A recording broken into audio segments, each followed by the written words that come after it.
So the emotions that come from these energy centers, the lower energy centers in our body, do have frequencies, there's chemistry involved, but they have a different agenda. So now we ask the person, can you teach your body emotionally what the future will feel like before it's made manifest? That means you can't wait for your relationship to feel love. You have to reverse that battleship and understand feeling love now is going to be the magnet. And if you can hold the vision of your future, a clear intention, with a coherent brain, organize signals into the field, and you could actually crack this thing open and practice getting so present in the moment that you're not anticipating the next moment or trying to predict the future.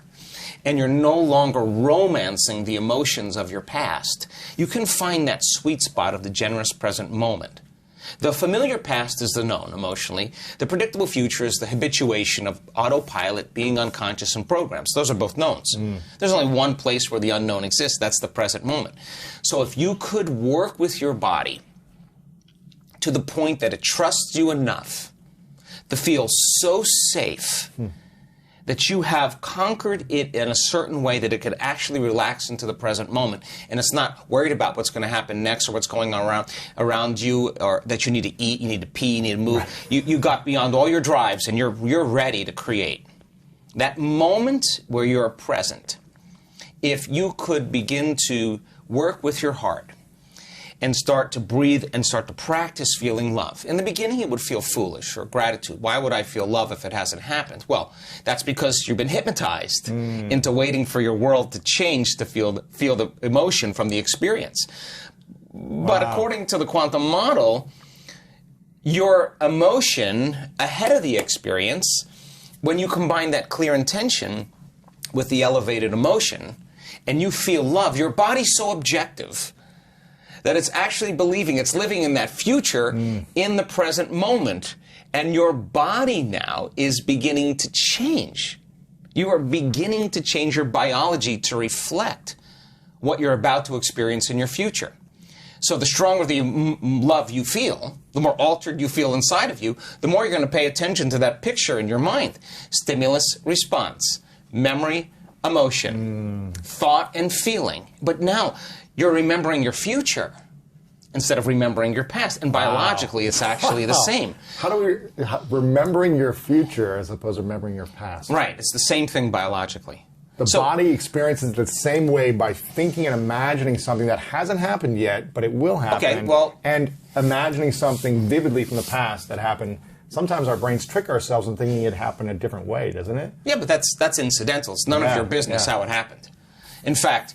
It's how to interpret it. Exactly. It's your perception, right? So then the stronger the emotion you feel from some outer experience in your life, the more altered you feel, the more the brain freezes the frame and takes a snapshot. Well, now you're freezing a frame in the outer environment. But if you're truly in the present moment and you know exactly what you want, and you begin to teach your body emotion, start practicing opening that heart, it's amazing what happens. The moment that heart begins to open... We've measured this so many times, Louis, on a scan, on a real-time brain scan. When the heart moves into this kind of rhythm, when you're feeling frustration, when you're feeling impatient, when you're feeling resentment, you are stepping on the gas pedal and you're stepping on the brake at the same time, and the heart is pumping against a closed system, and it causes an erratic beat. It becomes incoherent. And energy literally leaves the heart. Now, you no longer believe in your future. You can't put your heart into your future. You can't trust the outcome because there's no energy there. It's being used and consumed somewhere else, so energy is leaving the brain as well. But once energy starts to move into the heart, we've seen this so many times, and it starts to beat in this rhythm, like banging a drum or dropping a pebble in water, pebble after pebble. The heart begins to create a wave of energy right to the brain, like taking a big sheet and going like that. And then all of a sudden you see this wave, and the brain gets this rush of energy, and that change in brain wave patterns, that change, that wave is carrying information. And the person starts to get a very clear idea. They see their future very clearly. Now that energy is causing them to move into very coherent alpha brainwave patterns, which is the state of creation. This is when you no longer hear the voice in your head that's talking to you, that you listen to and believe is the truth. I'm not good enough. Yeah, whatever that is. That's called the default mode. It suppresses the default mode network, and the next thing you know, you start seeing in pictures and images. You start dreaming. And that's the imagination. That's the creative state. So now, you start naturally imagining the heart is the creative center. We've got to put our heart into our future. It better be open and activated. So now, when you start falling in love with your future, oxytocin is released in the brain and in the heart. Oxytocin signals nitric oxide.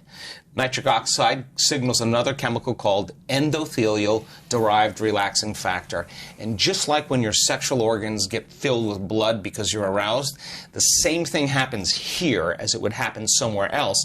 And literally, the arteries in the heart and lungs engorge. And now your heart feels full, and it's thumping in order, and you're in the present moment. Now, once that happens, and it's beating in rhythm, the heart produces an external magnetic field up to 3 meters wide. Now, you're in survival, you're drawing from the field and turning into chemistry. When you get energy in the heart, it's causing a change in the brain, and all of a sudden it's resetting the baseline for trauma, and now here you have a magnetic field. Now the heart is your magnet. It is the center of creation. And now that energy is frequency. And frequency carries information. And you can lay the thought of your new relationship on that energy because it's consistent with it. You cannot lay the thought of your new relationship in need. That's a different energy. What do you mean in need? Well, if you're feeling... I'm needing someone to love me. Yeah, of course. That's a different frequency. That's a different energy. What happens when you're in a need state as opposed to an attraction state? Well, you're in lack. So now you're trying, you're grasping, you're controlling, you're forcing, you're trying to predict, you're overthinking, overanalyzing, and that's how people live their relationships.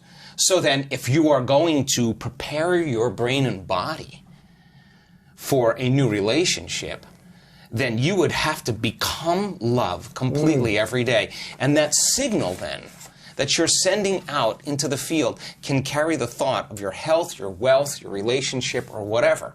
But here's the cool part. When the heart is activated like that, and you feel so whole, so in love with life, so satisfied in the moment, so exuberant, that it's impossible to want. Now you're no longer in lack. Now you're so whole that you will magnetize wholeness in your life. The person who's the person that fits the mold energetically, that would be the same as you and yet complement you, so that the two can become one, right?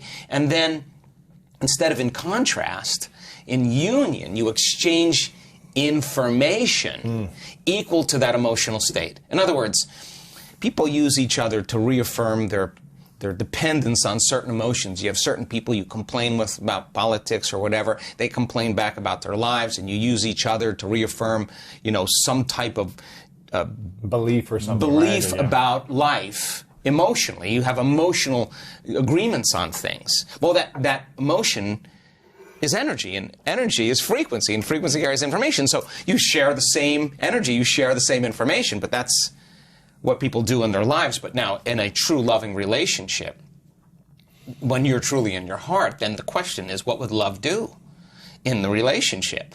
And when your heart is open, it's no longer about you. Yeah. It's about how I feel so amazing with you. I feel even more amazing, but without you, I'm still whole. And so now I'm no longer in need or lack. And so now, when we get together and our fields interfere, when they start interfering, now the amplitude gets way higher and there's way more energy. And now, I'm all about all 7 centers of the body lining up, all of them. And we're here in a body, let's enjoy it all, but come from love. And so now your heart is so open that you can't do anything else but give. You feel so amazing. You're so happy with yourself, so happy with your life, so happy with what you have. You want other people to feel the same way. And you say, here, take that. And when you give now, guess what happens? You release more oxytocin, more nitric oxide, and more of those chemicals that cause the heart to swell even more. Then all of a sudden, your immune system gets stronger, and all of a sudden, your body starts feeling better. You start having more energy, and now the constructive interference between two people that are coming together in wholeness and no longer dependence or lack or separation or need is a different game. So then what they do to protect, to nurture, to grow, to evolve that love is one of the most important things that they have. Not because they're doing it out of obligation or because they're married or whatever. It's just they can't not do it. And we see people, had somebody scan the other day in our workshop in profoundly high amounts of gamma. She can do it on command. And there's an incredible arousal that takes place that goes along with these high brain frequencies that you can only describe as ecstasy or bliss. Now, you're getting that ecstasy and bliss not from anyone or anything out there. No drug, no person, no football game, no shopping spree is doing that. It's somehow inside. It's coming from within. Like, what is that connection that you have? And so one of the scientists said to this woman, how do you do that? You know what she said? I have difficulty not doing it. I can't not do it when I'm in a relationship. It's too when I'm doing this, it's too good. So now that could be a constant feeling in your life. So now, what, love? Independent of anyone or anything, it's coming from within you. Okay? So think about this. Whether you're in a relationship or single. Doesn't matter. You're whole. Your love is not wavering. It's constant, right? So now imagine having this feeling. And when oxytocin is released, what most people don't know is that it seeps into the amygdala. And there's certain survival emotions in the amygdala: fear and anxiety, aggression and anger, pain and suffering. And it literally shuts the lights out in those circuits in the amygdala. And there's only one thing left: love and joy, right? So now this person is suppressing the survival centers, resetting the baseline of the past, how they perceive the past. And now the research on oxytocin shows that when you have just a slight level of increase, and our research shows our students are way outside of normal, that it's impossible to hold a grudge. You know why? Because the feeling feels so good. Why would you judge another person, or why would you react to some condition and lose that feeling? You figure it out really fast. So this birth of unconditional love really says, I'm in love with myself, my connection to some divine intelligence within me. And because I'm so in love with life and with myself, I'm looking at life through the lens of love, which means I'm going to allow you to be whoever you want around me. I don't really, I'm no longer... I'm not a reaction. I'm not a reaction because I've overcome my fear. I've overcome my anger. And now I'm ready for love. And now that relationship that you have, if you find that equal, that's a needle in the haystack, because now it's a vibrational match. Right. And so as long as you're evolving, as long as I'm evolving, as long as we're sharing the same ideals, as long as we're working together, as long as we have our independence, and as long as we come together and we bring our best, and I say to you, how was your day? I mean, what did you learn? Or, let's start our day. So, how are you going to be today? Come on, let's just support each other. So, what are the programs you're going to stay away from? Are you going to rush? You know, what did you do yesterday that you want to improve today? How can I support you? How can I love you in that? You want to text at noon? What do you need? And then, how am I going to be? Okay, tell me how you vocalize it, articulate it, so that now I understand your intention and I can support. That's good.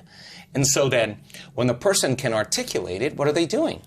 They're rehearsing in their mind who they're going to be, and so now they're becoming conscious of that future. And then they have to work on staying conscious of their unconscious programs, and by articulating that, they're going to not let those thoughts slip by as well. So then, now you have two people in evolution. It's no longer about all the other things. It's not about the money. It's not about the sex. It's not about the weight. It's not about the diet. Those are all things that we already know. This is something else. This is a whole nother level where when you exchange and evolve on this level, it's the most important thing.